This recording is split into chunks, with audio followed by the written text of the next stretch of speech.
Good afternoon. My name is Amber Ferrer.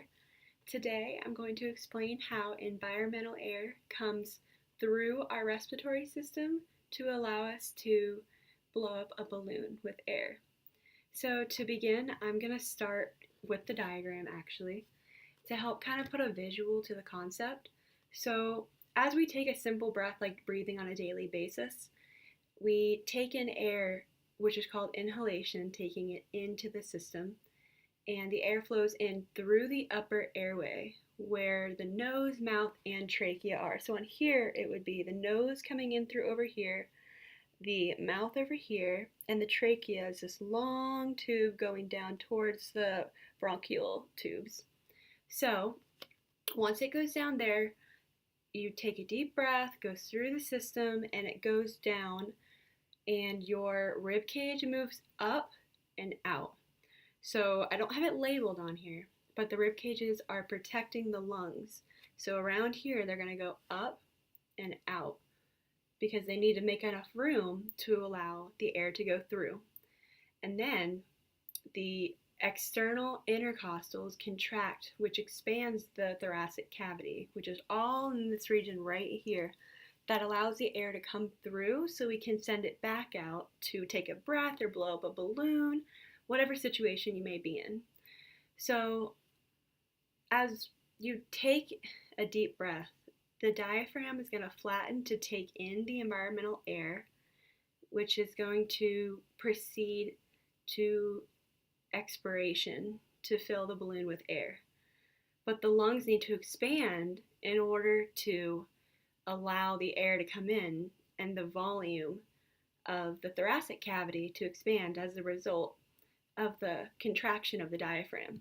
And that also includes the intercostal muscles for the volume, for the lung volume. So when basically, I know it sounds complicated, but in long story short, as you take a deep breath, everything has to expand in order to get the air to come through your body because you can't have a constricted body coming in through. So everything needs to open up, allow the air to come through to focus on what's about to happen next, which is the exhalation of the air to go fill up the balloon. So to continue on, when the diaphragm and the outer intercostals are unable to move enough air in and out of the lungs, there's something called your accessory muscles of inspiration. They get put into effect. So if you're like forcefully breathing, maybe you're not able to breathe properly, or there's an issue, maybe you fell and you got the wind knocked out of you. This would kick in your accessory muscles of inspiration. You'd need to be able to allow your muscles, it could be your neck muscles, there's certain ones in your mouth that allow you to expand on what you just experienced, because that's a lot. So if the forceful inhalation is necessary, the additional muscles can be used to help out with the external intercostals.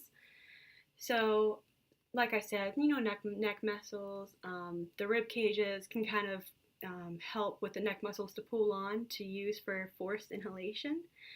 And then when you're breathing out, like it shows on here, that's going to be called the active expiration because you're actively doing it. Same with inspiration, it's active inspiration.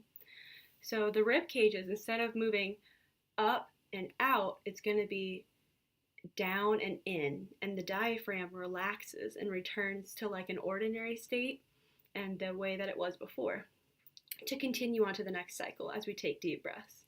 So the abdomen muscles provide more of like pressure up with the abdomen, which contracts, and the diaphragm is able to exhale properly for the next breath. So it's a whole system, a continual. It's crazy because our body doesn't move that quickly for us to understand, but it works in a crazy way.